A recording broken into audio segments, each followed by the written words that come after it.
नमस्कार, आदाब। मैं अनूप सोनी क्राइम पेट्रोल सतर्क के ब्लैक हेडलाइंस अध्याय के आज के एपिसोड में आप सबका स्वागत करता हूं। हम सबके जीवन में ऐसी बहुत सारी समस्याएं होती हैं जिनका शायद कभी कभी हमें कोई सोल्यूशन नजर नहीं आता है। एक तरफ एक युवती काव्या थी जो जिंदगी से हार मान चुकी थी,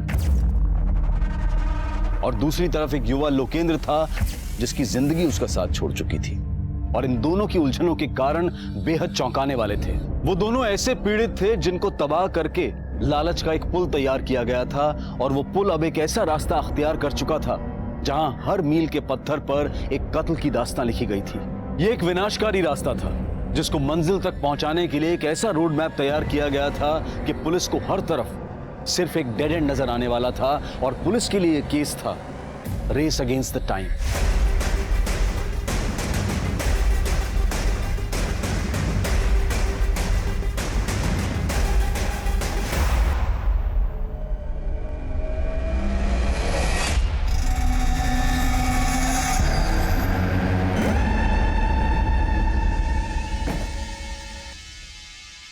चलता हूं मैं।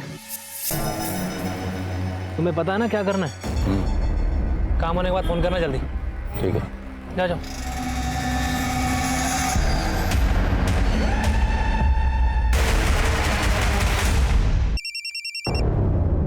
हेलो सर, बबलू और संजीव का कुछ पता नहीं चल रहा है। दोनों के नंबर भी बंद आ रहे हैं। तो वो दोनों मर कहाँ गए?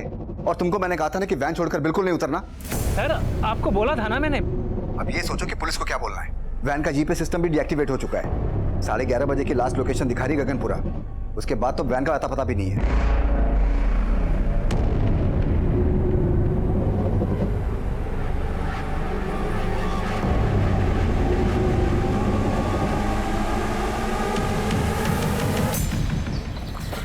डैडी, मैं तो इंजेक्शन से रोई भी नहीं। Yes, you are strong girl. अब तो आप मुझे फन विलेज लेके चलोगे ना? यस, लेकर जाएंगे, लेकिन पहले आप एकदम फिट हो जाओ, फिर चलेंगे फन विलेज। मैं फिट ही तो हूँ। अच्छा, एक मिनट। जैन सर। आदिल, मैं जानता हूँ कि तुम लीव पर हो, लेकिन अगर तुम टाइम निकाल सको तो एक इमरजेंसी केस है। सर प्लीज ऑर्डर कीजिए। एलएनसी बैंक की 18 करोड़ से भरी कैश फंड गायब हो गई, और मैं जानता हूँ कि इस केस को तुम्हारे सिवा और कोई भी हैंडल नहीं कर सकता। इससे पहले कि बैंक का पूरा पैसा हमारी पहुंच से दूर चला जाए, हमें किसी भी हालत में क्रिमिनल्स को पकड़ना होगा। समझ गया sir, I am ready. Sub inspector Manish ने इन्वेस्टिगेशन शुरू कर दी है। मैं उससे कहता हूँ कि फौरन तुम्हें रिपोर्ट करें। सर, तुम दोनों के गार्ड और ड्राइवर गायब हैं, तो क्या हम ये मान लेंगे कि सिर्फ वो दोनों इस कांड में शामिल हैं? तुम दोनों नहीं हो? बबलू और संजीव तुम दोनों के गने भी गायब हुए ना?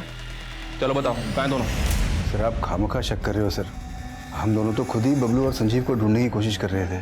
सर, आप मुझे थोड़ा टाइम दीजिए, मैं खुद ही उन्हें ढूंढ के ले आऊंगा। अच्छा, तू ढूंढ के लाएगा उन्हें? इसका मतलब तू जानता है कि वो दोनों कहाँ हैं? चल बता, कहाँ हैं दोनों? बोल।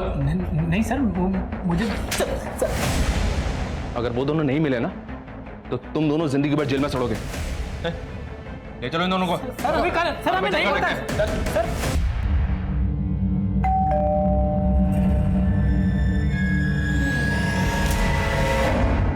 काव्या, कहाँ गई थी तू? दादा, वो और कहाँ जाएगी? उसी लड़के से मिलने गई होगी। पापा इसकी वजह से बीमार है, और इसे तो कुछ फर्क ही नहीं पड़ता। मैडम को घूमने से फुर्सत नहीं है। वही नहीं, बाबा का ख्याल मैं रखूंगी, आप फिक्र मत कीजिए। तुम ना अपना ध्यान रख लो बस। बाबा दवाई। पापा, नकाम देखो, जरूरत नहीं है इसके बीच में पड़ने की। इसके चक्कर में बर्बाद हो जाएंगे हम। बेटा, वो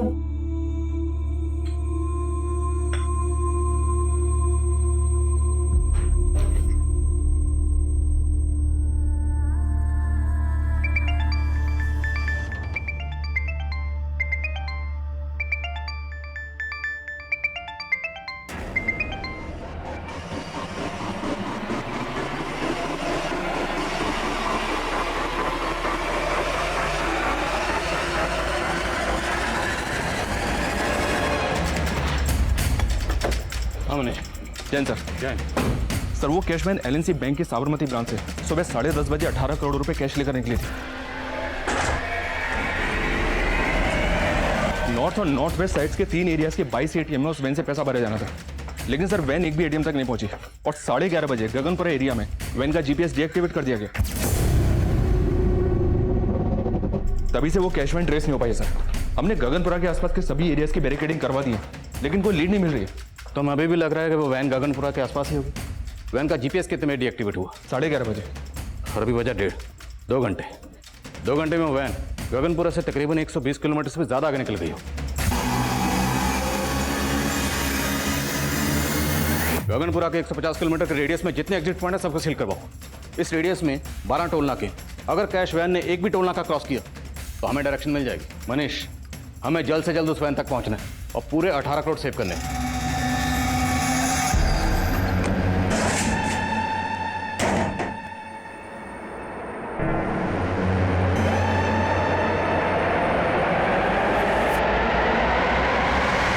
इतनी बड़ी लूट, मुझे नहीं लगता सिर्फ एक गार्ड और ड्राइवर इतना बड़ा कांड कर सकते हैं। सर, मुझे कैश मैनेजमेंट मैनेजर ज्ञानेश्वर और कस्टडियन राकेश पे शक है। दोनों को अरेस्ट किया है, लेकिन दोनों को चुगल नहीं रहे।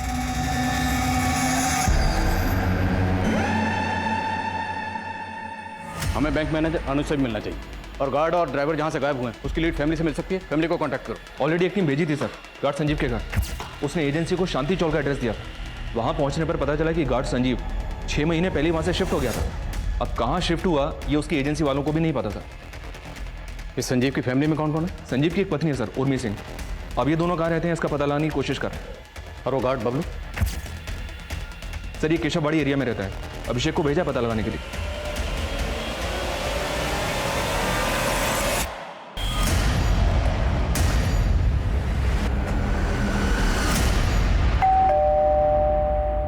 बबलू कहाँ है? बोल क्यों नहीं रही हो? बबलू कहाँ है? पूरा घर चेक करो, अंदर देखो सर। जाओ, कहाँ है बबलू? अरे कुछ बोल क्यों नहीं रही हो? साहब साहब साहब साहब, मेरी बेटी बोल नहीं सकती है। आप कौन है और बबलू के क्या लगते हैं? बबलू मेरा बेटा है साहब, और हमें मालूम है कि आप लोग बबलू पर शक कर रहे हैं। उसकी एजेंसी वाले भी धमका कर गए हैं। साहब, बबलू ने कुछ नहीं किया है। अगर उसने कुछ नहीं किया तो फिर वो गायब कहाँ है? साहब, हम लोग खुद परेशान हैं। उसका फोन मिला रहे हैं तो फोन नहीं मिल रहा है। साहब, उसे फंसाया जा रहा है। कौन फंसा रहा है उसे?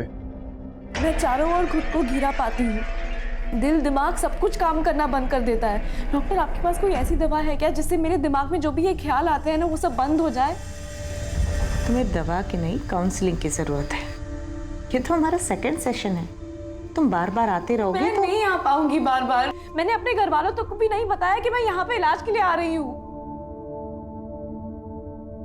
काव्या, मानसिक अशांति से निजात पाने का पहला स्टेप है कि ये जो दिल और दिमाग में है ना, उसको दबाओ मत। सब कुछ सच सच बता दो। वो सच चाहे कितना भी कड़वा क्यों ना हो। तुम पे कोई क्राइम हुआ है या तुमने कोई क्राइम किया है, जो भी है सब कुछ सच सच बता दो। ये हम दोनों का सीक्रेट होगा।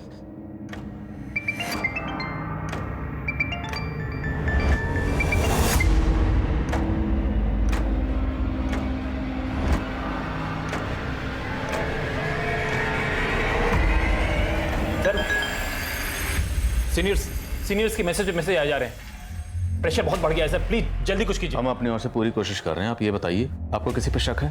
मुझे तो वो कैश मैनेजमेंट वालों पे ही शक है सर। 18 करोड़ ले जाने के लिए सुबह सिर्फ एक वैन भेजी थी उन्होंने। सुबह जो वैन आई थी बैंक में, मैंने तभी पॉइंट आउट किया थी बात। ये कैसे काम करते हो तुम लोग? 18 करोड़ ले जाने के लिए एक वैन भेजी है। मैं करता हूँ ज्ञानेश्वर से बात। I can not take this risk. Sir risk की कोई बात नहीं है। मैं हूं ना सर। थोड़ी प्रॉब्लम है, समझिए। एक वैन खराब है, दूसरी वैन का ड्राइवर छुट्टी पे गया हुआ है। मैं सब संभाल लूँगा सर, आपका काम हो जाएगा, यू डोंट वरी। तो अगर आपको सुबह ही राजेश पे शक हो गया था तो आपने 18 करोड़ लेकर उसे कैश वैन के साथ जाना अलाउ क्यों किया? सर वो ट्रस्ट कर लिया, but I am very sure ये ज्ञानेश्वर और राजेश दोनों मिले हुए इस रॉबरी में। वो बबलू और संजीव तो सिर्फ मोहरे हैं उनके। बबलू और संजीव मोहरे थे या असल खिलाड़ी, इसका अंदाजा ही लगाया जा सकता था, लेकिन उनके गायब होने के पीछे ऐसे कई चेहरे थे जो सामने आने बाकी थे। सर मुझे अपनी वाइफ के साथ उसके मायके जाना था, इसलिए मैंने ज्ञानेश्वर सर से आज के दिन की बहुत पहले छुट्टी ले ली थी। उन्होंने मुझसे कहा था कि कैश वैन के बैंक से निकलने के बाद तुम सब कुछ बबलू और संजीव के हाथों सौंप कर तुम निकल जाना। इसीलिए 11:15 बजे मैं सुंदर विहार पे वैन से उतर गया था सर।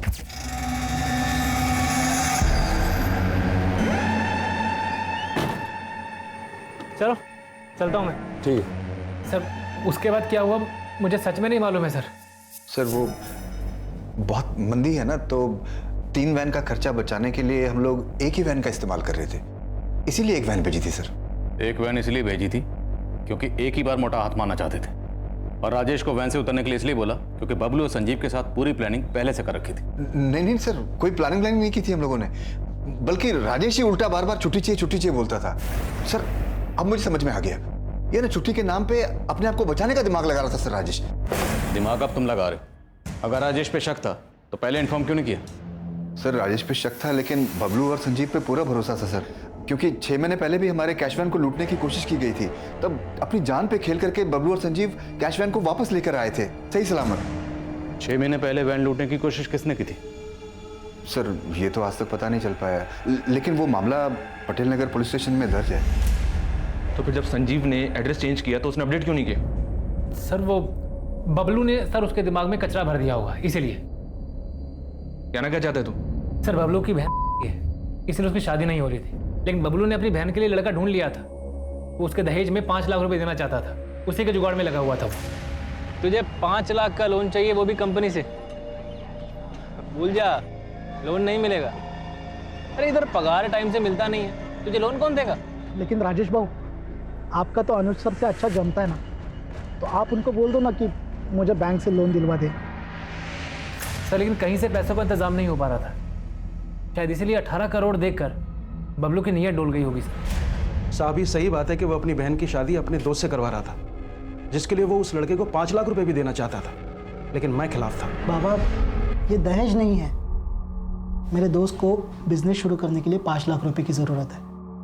हम अगर उसे 5 लाख रुपए दे देंगे तो शादी के बाद वो पैसे विवाह के ही काम आएंगे ना, और वैसे भी बड़ी मुश्किल से कोई तैयार हुआ है विवाह से शादी करने के लिए। और बेटा ये 5 लाख देंगे कहाँ से उसको?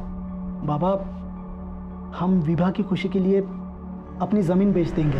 और साहब बबलू ने हमारी ज़मीन को 10 लाख रुपए में बेच दिया, उनमें से 5 लाख रुपए तो विवाह के होने वाले पति को बिजनेस के लिए दे दिए, और बाकी बचे 5 लाख रुपए की एफडी करवा दी। पूरे 18 करोड़ के साथ गायब है वो। अगर आप कुछ भी जानते हैं तो बता दीजिए, वरना आप दोनों साथ में अंदर जाएंगे। क्या सोच रही हो?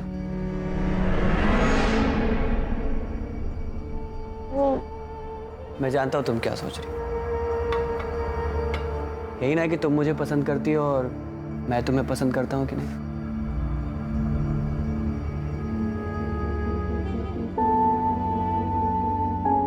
मैं तुम्हें अपनी जान से ज्यादा प्यार करता हूं।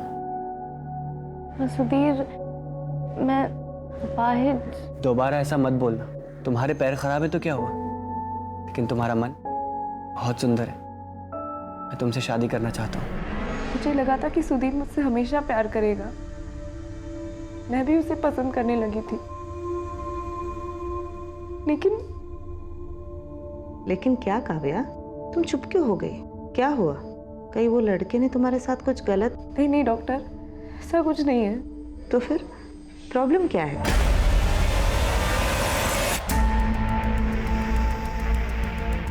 चार घंटे गुजर गए। इन 4 घंटों में उस कैश वैन ने 150 किलोमीटर के रेडियस में ना तो कोई टोल नाका क्रॉस किया और ना ही किसी भी सीसीटीवी में कैप्चर हुई। आई स्ट्रांगली फील लुटेरे गगनपुरा के आसपास से कहीं छुपे हुए। सारी पेट्रोलिंग टीम को अपडेट करो। फोकस सर संजीव के कॉलिंग से उर्मी का नंबर मिला है, और उर्मी का नंबर अभी मदनपुरा एरिया में एक्टिव है।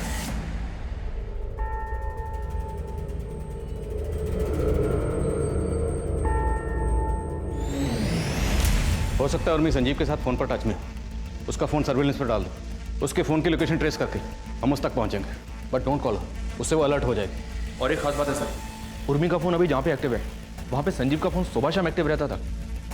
इसका मतलब है कि दोनों उसी एरिया में रहते हैं। पता करो एग्जैक्टली कहाँ रहते हैं।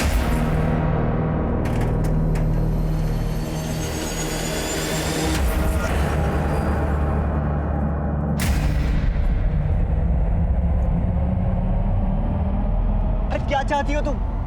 क्यों अवॉइड कर रही हो मुझे?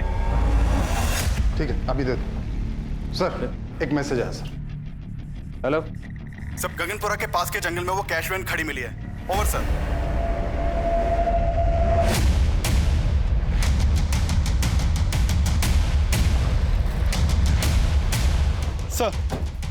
सर ये देखिए, पूरे 18 करोड़ की लूट है सर। सारी पेटियां खाली कर दी हैं, एक भी पैसा नहीं छोड़ा है। उसे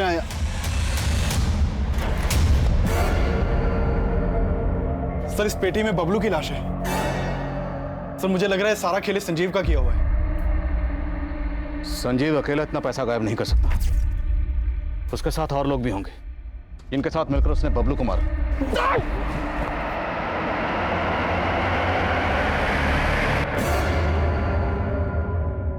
बबलू को मारने के बाद उन्होंने ये पूरा पैसा किसी दूसरी गाड़ी में ट्रांसफर किया होगा।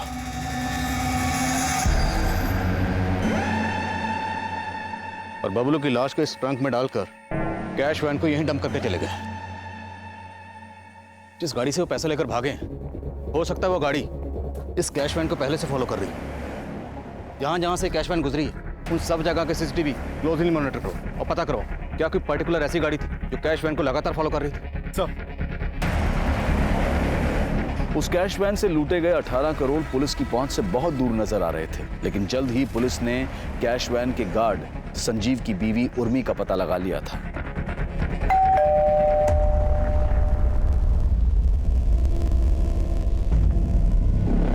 उर्मी जी अंदर चेक करो। बस अरे अरे आप ऐसे ऐसे अंदर कैसे जा रही है? अरे कोई कादा कानो जैसी कोई चीज होती है कि नहीं? अरे अरे कहाँ जा रही है?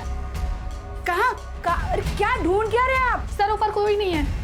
अरे कौन होगा हमारे घर एक में? मिनट, इस बैग को उतारो। इस बैग में क्या है? बैग में क्या होगा? बैग में कुछ नहीं है। अरे आप मेरा विश्वास क्यों नहीं करते? बैग में कुछ नहीं है।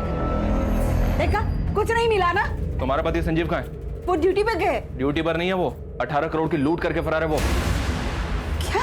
जी हाँ, और इतना ही नहीं, उसने वैन के ड्राइवर बबलू का मर्डर भी किया। मेरे पति ऐसा कुछ नहीं कर सकते। उन्होंने कभी जिंदगी में किसी का 1 रुपया नहीं लिया। पर अब 18 करोड़ की बात कर रहे हैं। और ऐसी कोई बात होती ना तो सुबह वो हमारी सगाई की अंगूठी लेके नहीं जाते बेचने के लिए। क्या? हाँ सोने की अंगूठी? हाँ, वो भी हमारी सगाई की। पूरे 7,000 में बेची, वो भी घर का किराया भरने के लिए। पूर्वी अंगूठी बेच के भी सिर्फ 7,000 का जुगाड़ हो पाया है। ये सब कहानियां बहुत सुनी हमने थाने में मैडम। अभी सीधी तरह से बताओ संजीव कहाँ है? बोलो। मेरा बच्चा रो रहा है, उठा दिया ना उसे। पता भी है आपको वो कितना बीमार है मेरा बच्चा। अरे नहीं बेटा चुप हो जा, चुप हो जा। मैं हूँ ना। हाँ हाँ तो मेरा बच्चा बहुत बीमार है और आप लोग हमें परेशान कर रहे हैं। हाँ मनीष बोलो। तो संजीव की पत्नी का कहना है कि वो नहीं जानती कि संजीव कहाँ है। उससे ज्यादा इंक्वायरी नहीं कर पाए, उसका बच्चा बीमार था, रोने लगा। शायद ये बच्चे की आड़ लेकर पूछताछ से बच रही है और ये जानती है कि वो संजीव कहाँ है। नजरबंद रखो इसे। सर ये संजीव इतनी बड़ी लूट में इन्वॉल्व है, पक्का इसने प्लानिंग भी लंबी की होगी। एक काम करता हूँ सर, इसकी पिछले दिनों की एक एक एक्टिविटी का पता करवाता हूँ। मनीष फिलहाल हमें 18 करोड़ सेव करने पे फोकस करना है। लूट हुए 7 घंटे से ऊपर गुजर चुके हैं। अगर लुटेरे हमारी पहुंच से निकल गए तो पैसा सेव करना मुश्किल हो जाएगा। लेकिन सर अभी तक हमें इस बात का अंदाजा तक नहीं है कि उस कैश को वैन से निकालकर किस गाड़ी में ले जाया गया होगा। शायद वो अलर्ट है, इसलिए शहर से भागने की गलती नहीं कर रहे हैं। पर 18 करोड़ की लूट हुई है तो लंबी प्लानिंग की गई होगी। 18 करोड़ कैश उसको ट्रांसफर करने के लिए हो सकता है बैग खरीदे गए हों। उस एरिया में जितनी भी मार्केट है सबको स्कैन करो। सर शहर में इतनी मार्केट्स हैं, इतनी जल्दी कैसे पता होगा? मनीष करना पड़ेगा, हमारे पास और कोई ऑप्शन नहीं है। Just do it.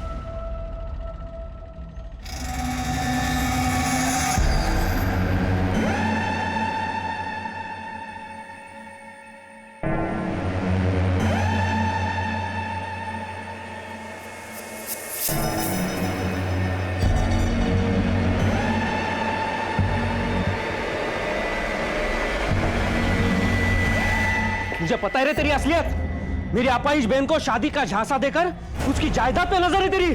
अरे आप मेरी बात चल। एकदा सांगून ठेवतो, मेरी बहन से दूर रहे वरना जान ले लूंगा तेरी। चल चला रे आप। बाबा सुधीर अच्छा लड़का है। क्या हुआ काम? बाबा इसके मोह में पागल मत बनिए आप। उस लड़के से शादी करेगी नहीं तो ये बर्बाद हो जाएगी। मेरे भैया भाभी को लगता था कि सुधीर चीटर है, लेकिन मेरे पापा को मुझ पे भरोसा था। उन्हें सुधीर पसंद भी था। पर तुम्हारे पापा तुम्हारे साथ थे तो प्रॉब्लम क्या था? तुम्हारा सुधीर से दूर होने का कारण तुम्हारे भैया थे या कुछ और? 18 करोड़ की लूट हुए 12 घंटे बीत चुके थे और अंधेरा होने के बाद पुलिस को उन क्रिमिनल्स तक पहुंचने का कोई जरिया नजर नहीं आ रहा था। सर 8 बजे तक तो खबरियों को मार्केट में छानबीन की इंफॉर्मेशन ही पास आउट हो पाई थी और थोड़ी ही देर में सारी मार्केट बंद हो गई। अब तो मार्केट में सुबह इंक्वायरी हो सकती है। संजीव की बीवी उर्मी से कोई हिंट नहीं मिल रहा। हम अफ्रेड लुटेरे कहीं हमारे यहाँ से दूर ना निकल जाए।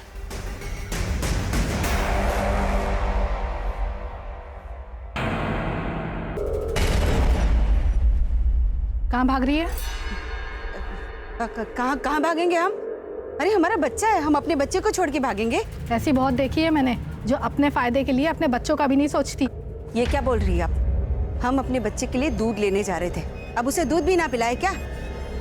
अब आपकी परमिशन हो तो दूध लेने जाए? साला किस्मत ही खराब है। तेरे चक्कर में मैं भी पिस रहा हूँ यहाँ पर। मेरे चक्कर में क्या? सब आपका किया धरा सर, पिस मैं गया हूँ बीच में। तू ना ज्यादा नौटंकी मत कर, समझा ना? अच्छी तरह से जानता हूँ तू है क्या। क्या समझते हैं आप? क्या समझते हैं बताइए ना। बताओ तेरे को मैं साले तेरा तो मुंह मैं खुलवाऊंगा और पता करवाऊंगा कि सारा पैसा गया कहाँ पे है। हाँ? तेरी तो हाथ उठाकर मेरे ऊपर। हाँ? क्या लगा रखा है तुम लोगों ने? इतना मार खा के भी तुम लोग सुधरे नहीं। सर इसको चर्बी चढ़ गई है, अपने आप को सच्चा साबित करने के लिए पीट रहा है, मुझे बताइए। नहीं नहीं हवलदार साहब, इसकी नौटंकी पे बिल्कुल ध्यान मत देना। इसको ना एक बार तबीयत से तोड़ो, उसके बाद देखना ये बताएगा पैसा गया कहाँ। मैं आपको बता रहा हूँ, इसको तोड़िए, ये बताएगा सब सच क्या है, सब पैसा इसने कॉल किया है। सर तुम मतलब मेरे को तोड़वाएगा?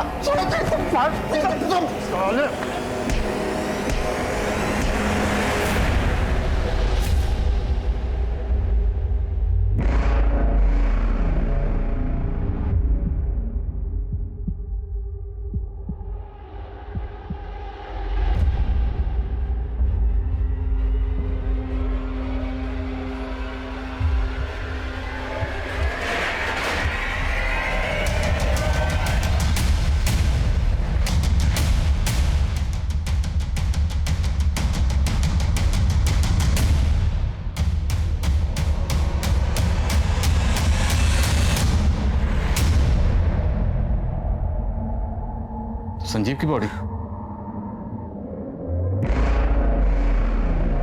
दूसरी बॉडी किसकी? सर मैं गाड़ी का रजिस्ट्रेशन नंबर डिटेल्स निकलवाने के लिए हेडक्वार्टर भेजता हूँ और आसपास पता करो, किसने कुछ देखा है क्या? सर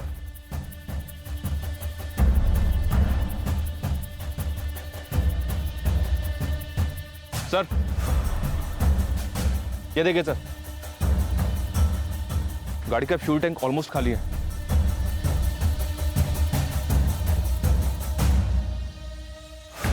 मतलब गाड़ी लेकर गोल गोल घूमते रहे, फ्यूल खाली हो गए, फिर भी गाड़ी को पेट्रोल पंप पर ले जाकर फ्यूल भरवाने का रिस्क नहीं लिया और गाड़ी को यहीं डंप करके चले गए। अभिषेक क्या अपडेट है? सर मैंने आरटीओ से पता किया, वो गाड़ी गणेश महात्रे के नाम पर रजिस्टर्ड है। गणेश महात्रे कहाँ रहता है? सर वो वाकड़ का रहने वाला है और उसके घर वालों ने उसकी मिसिंग कंप्लेंट भी फाइल करवाई है। सर वो दोपहर से ही गायब है। इस गणेश महात्रे की फोटो मुझे भेजो तुरंत।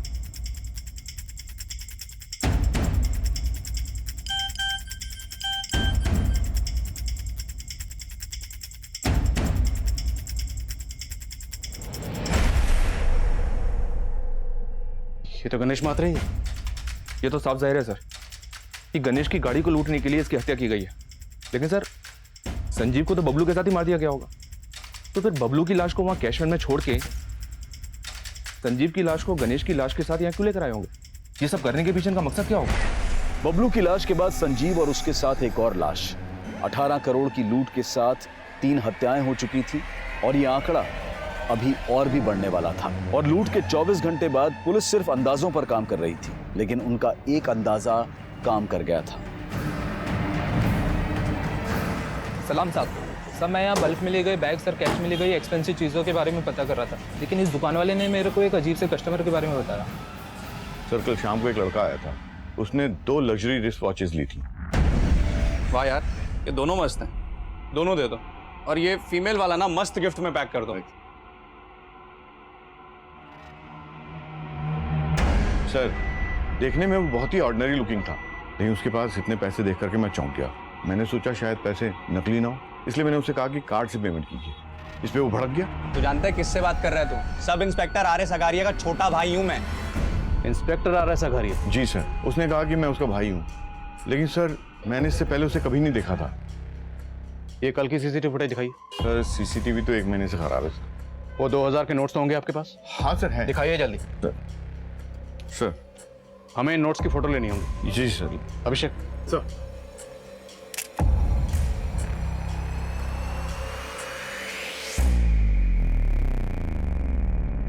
हेलो सर, ये नंबर सुसीरीज के पैसों से मैच हो रहे हैं। सर बैंक मैनेजर अनुज का कहना है कि इन नोटों की सीरीज उन 18 करोड़ वाले नोटों से मिलती है। इसका मतलब है वो लड़का लूट में शामिल था और लूट के पैसों से खरीदारी करने आया था। दुकान के आसपास जहां जहां सीसीटीवी है सबको खंगालो, किसी ना किसी कैमरे में जरूर कैप्चर हुआ होगा। सर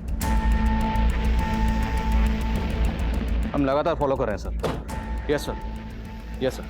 सर जैसे कुछ होता है मैं अपडेट करता हूँ आपको। Okay sir. Sir RS. Agariya नाम का एक सब इंस्पेक्टर गोविंद नगर थाने में पोस्टेड था, उसके बारे में पता किया तो पता चला कि वो 16 दिनों से गायब है। What? जो लड़का लूट के पैसों से घड़ियां खरीदने आया था वो खुद को सब इंस्पेक्टर अगारिया का भाई बता रहा था, और अब ये अगारिया भी 16 दिनों से गायब है। कहीं ये सब इंस्पेक्टर अगारिया भी इस लूट में शामिल तो नहीं? पॉसिबल है सर। और एक बात सर, सब इंस्पेक्टर अगारिया का एक जूनियर है, फोन पर अगारिया की मिसिंग होने की कुछ और ही कहानी सुना रहा है। उसको बुलवा लिया है, आता ही होगा। सर अगारिया सर का तो कोई सगा भाई नहीं था। सगा ना सही, सौतेला होगा, कजिन होगा, यार दोस्त होगा, कोई तो होगा, वरना कोई ऐसे ही खुद को अगारिया का भाई क्यों बोले? अच्छा ये अगारिया 16 दिन से गायब क्यों? सर गायब नहीं है वो, मुझे डाउट है कि उनको किसी ने गायब करवाया है। किस पे डाउट है? डरो नहीं, बोलो बोलो। सर हमारे एरिया के कॉर्पोरेटर आनंद कुमार, सर उसी के बेटे की संदिग्ध मौत का केस सॉल्व कर रहे थे अगारिया सर। ये सब कुछ जब हुआ तो लोकेंद्र के पास कौन था? कोई नहीं था, वो ऊपर अकेला था। आपके कहने का मतलब है कि लोकेंद्र गलती से नीचे गिर गया? शायद उसने खुद अपनी जान ले ली। लेकिन आपका बेटा लोकेंद्र ऐसा करेगा क्यों? सब मेरी वजह से हुआ है। मैंने मेरा फैसला उस पर थोपना नहीं चाहिए था। ए लोकेंद्र, इतने बड़े नेता की बेटी का रिश्ता है तुम्हारे लिए और तुम मना क्यों कर रहे हो? पापा मैं मर जाऊंगा लेकिन ये शादी नहीं करूंगा। कान खोल के सुन ले, अगर तेरी शादी होगी ना तो मेरी पसंद की लड़की से ही होगी। मेरी तरह उसने भी जिद पकड़ ली थी, लेकिन एक बाप होने के नाते मुझे उसे समझ लेना चाहिए था। मैं उसे नहीं समझ पाया। मैंने सपने भी नहीं सोचा था कि मेरा बेटा इस तरह आत्महत्या करेगा। सर उसने बताया था कि उसके बेटे ने दूसरे फ्लोर से कूदकर आत्महत्या की है, लेकिन सर जब पोस्टमार्टम रिपोर्ट आई तो कुछ और ही सामने आया था। आनंद जी, आपने हमें बताया था कि आपके बेटे ने ऊपर से कूद के आत्महत्या की, लेकिन इस पोस्टमार्टम रिपोर्ट के हिसाब से आपके बेटे की गला दबा के हत्या की गई थी और उसके बाद उसकी लाश को दूसरी मंजिल से नीचे फेंक दिया गया।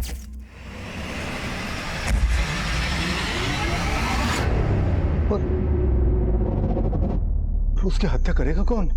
शायद आप, क्योंकि इस पोस्टमार्टम रिपोर्ट में यह भी क्लियर हो चुका है कि आपका बेटा गे था। क्या बकवास कर रहे हो तुम? आप नीचे आनंद जी, आप ही ने हमें बताया था ना कि आप अपने बेटे की शादी करवाना चाहते थे, लेकिन वो इस शादी के खिलाफ था, और जब आपको पता चला कि आपका बेटा गे था, आपने उसे दूसरी मंजिल से फेंकवा के मरवा दिया।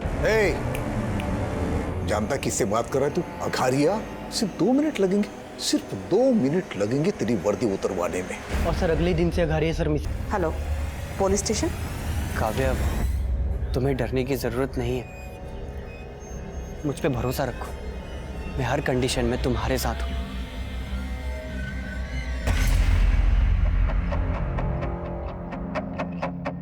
आपका दिमाग खराब हो गया क्या? मैं भला अगारिया को गायब क्यों करूंगा? क्योंकि डाउट था सब इंस्पेक्टर अगारिया को, ये आपने मरवाया था अपने बेटे को। कोई डाउट वाउट नहीं था उसे, बल्कि वो ये चाहता था कि मैं उसे डर के उसे लाखों रुपए दे दूं, और इसी वजह से मेरे बेटे को मरवाने का आरोप मुझ पर लगाने की कोशिश कर रहा था वो। अच्छा, झूठ बोलकर सच को बदल रहे हैं, या फिर अगारिया से ब्लैकमेल ना हो इसलिए अगारिया को? क्या सबूत है आपके पास? मैंने अगारिया को गायब किया। आपके बेटे की पोस्टमार्टम रिपोर्ट पढ़ी है मैंने, काफी कुछ क्लियर हो गया उससे। बस एक सबूत और, उसके बाद काफी लंबा अंदर जाने वाले हैं। कैमरा 3 शिफ्ट कर दे। सर आइए। सर एक बात है, पता नहीं अपने काम किया या नहीं। बात क्या? सर एक प्रभा नाम की साइकेट्रिस्ट ने एक कंप्लेंट फाइल करवाई है। उसके एक पेशेंट है जो कि रेप विक्टिम है, और उसका कहना है कि एक पुलिस वाले ने उसका रेप किया है। कौन है पुलिस वाला?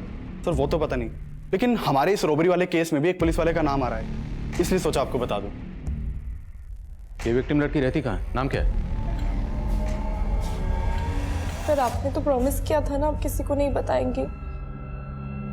काव्या, ऐसे लोग बाहर रहेंगे तो तुम्हारी तरह दूसरे लड़कियां भी मुसीबत में पड़ जाएंगे। काव्या, आपको किसी से डरने की जरूरत नहीं है। जो भी हुआ था साफ साफ हो गई। उस रात मैं और बाबा घर वापस आ रहे थे, तभी एक पुलिस वाले ने हमारी गाड़ी रोक दी। क्या हुआ सर? हमारी गाड़ी रुकते ही 3 और लोग आ गए थे।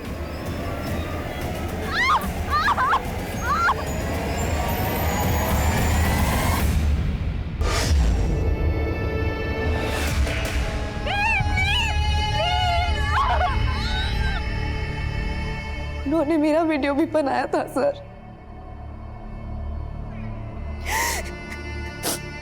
उन्होंने हमें धमकी भी दी थी, अगर पुलिस के पास गए तो वीडियो अपलोड कर देंगे। सर वो आपका कुछ नहीं बिगाड़ पाएंगे, भरोसा रखिए। काव्य, क्या वो पुलिस वाला ये था?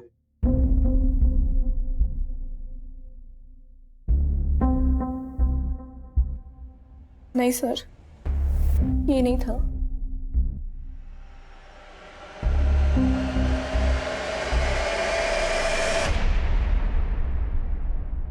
सर उसके बैच पे RS अघारिया लिखा हुआ था। और ये कब की बात है? 7 नवंबर की रात को। सर आप कह रहे हैं कि काव्या का रेप हुआ 7 नवंबर को, और काव्या का रेप करने वाले एक आदमी ने RS अगारिया के नाम की यूनिफॉर्म पहनी थी। लेकिन सर अगारिया तो 30 अक्टूबर से ही गायब है और रेप हुआ 7 नवंबर को। इसका मतलब यह है कि अगारिया को वाकई गायब किया गया और क्रिमिनल उसकी यूनिफॉर्म इस्तेमाल कर रहे हैं। सर अगारिया को गायब करवाने का शक आनंद पे है। कहीं ऐसा तो नहीं कि उन रेपिस्ट के साथ आनंद का भी कनेक्शन है?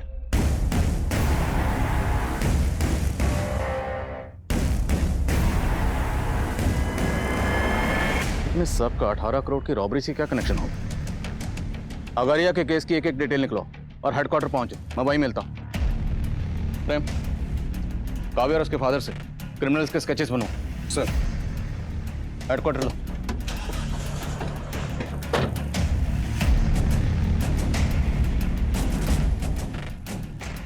काव्या एक रेप विक्टिम थी, लेकिन क्या उसके रेपिस्ट वाकई पुलिस वाले थे, या फिर अपराधियों की ही ये कोई मोडस ऑपरेंडी थी जो पुलिस की वर्दी का इस्तेमाल करके इन वारदातों को अंजाम दे रहे थे? सर काव्या और उसके फादर ने इन 4 लोगों के स्केच बनवाए, लेकिन इनमें से एक भी sketch sub inspector RS Agariya से नहीं मिलता है। तो हो सकता है जिस लड़के ने खुद को RS अगारिया का भाई बताकर वो घड़ियां खरीदी थी और दुकानदार को धमकाया था, वो लड़का इनमें से कोई एक हो। देखिए इनमें से किस लड़के ने घड़ी खरीदी थी आपसे, गौर से देखिए। ये दोनों मस्त है, दोनों दे दो। ये वाला लड़का था, इसने वो 2 घड़ियां खरीदी थी। ये घड़ी भी अच्छी है और अपना वक्त भी अच्छा है। हाँ, लेकिन ये 18 करोड़ के गद्दे पर लेट लेट कर तो मेरी नींद ही उड़ गई है।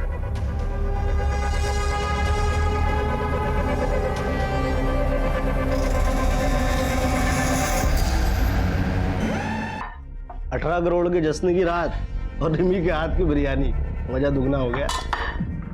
अरे रिमी, ये एक्स्ट्रा प्लेट किसके लिए? आप हमारे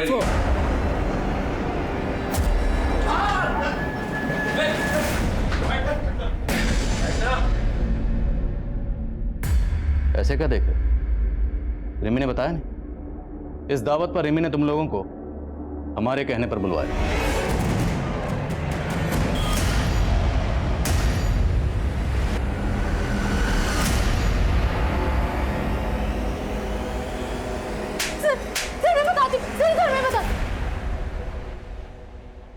तो मुकेश, तुम 5 साल पहले जिस बैंक में एम्प्लॉय थे उसी में गबन किया, और फिर भी तुम्हारा पेट नहीं भरा।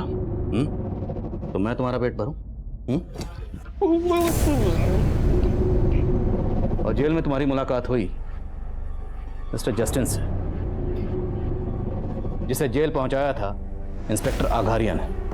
साहब मेरे को अगारिया से बदला लेने का था। हम जेल से बाहर आए तो हमारी मुलाकात अवध और सुबोध से हुई। सुबोध, तो तू आनंद कुमार का सपोर्टर है? सर मैंने अघारिया के जूनियर को ये सारे स्केचेस दिखाए, उसने इसमें से एक लड़के को आइडेंटिफाई किया है। सर ये इसका नाम सुबोध है और ये आनंद कुमार की पार्टी का कार्यकर्ता है। सर सुबोध के कॉल रिकॉर्ड से रिमी नाम की एक लड़की का नंबर मिला है। शायद इस रिमी से सुबोध और बाकी क्रिमिनल्स की लीड मिल जाए। ये है वो रिमी। तेरे इस गैंग में आनंद कुमार का क्या रोल है? उनका कोई रोल नहीं था सर। उनका के बेटा मेरा लवर था सर। मैं तो उसके पैसे पे ऐश करके उसे मजे देता था सर। वो पागल हो गया था मेरे लिए सर। उस दिन मैं छिप के उससे मिलने गया तो उसने मुझसे कहा कि अच्छा हुआ तुम आ गए, और अब मैं तुमसे ही शादी करूंगा और बाबा को भी बताऊंगा, और अगर बाबा नहीं मानेंगे ना तो हम भाग के शादी करेंगे। सर ये सुन के ना मेरा माथा ठनक गया था सर। तो सर मैंने गला घोंट के उसे मार दी और उसे वो खिड़की से नीचे गिरा दिया सर। अगारिया को पता चल गया था कि लोकेंद्र का मर्डर हुआ है, तो सर हम लोग कहीं उसकी नज़रों में ना आ जाएं, इसलिए हमने उसे मिलके मार दिया सर। और फिर अगारिया की लाश जंगल में ही गाड़ दी सर। और सर उसकी वर्दी निकाल कर हमने रख ली और सोचा कि उसका आगे भी इस्तेमाल कर हम लोग कांड करेंगे। और सर उस दिन शाम को उस लड़की को देखकर हमारा उस पर दिल आ गया था। अब हमें छोटी मोटी लूट नहीं करनी थी साहब, बड़ा हाथ मारना था। फिर से पुलिस की वर्दी का सहारा लिया और बबलू को भी पटाया। बबलू? नहीं नहीं, मैं ये नहीं कर सकता। अरे बबलू सुन, डर क्यों रहा है तू? और पुलिस है ना अपने साथ। और आखिरकार बबलू हमारी बातों में फंसी गया साहब। उसने हमें बोला कि जैसे उसे मौका मिल जाएगा वो पूरा अपडेट हमें दे देगा। बबलू गाड़ी इधर किधर मोड़ रहा है? वो जो सारस्वत बाग का एटीएम है ना, वो यहाँ से नजदीक है। पुलिस गाड़ी लेके जंगल के रास्ते कहाँ जा रहा था? आने का बहन जो है वो पैसे जान क्यों खींची?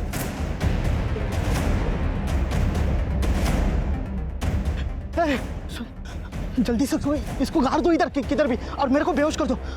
पुलिस को मैं बता दूंगा होश में आने के बाद कि संजीव सारा पैसा लेके भाग गया। उसकी जरूरत नहीं पड़ेगी।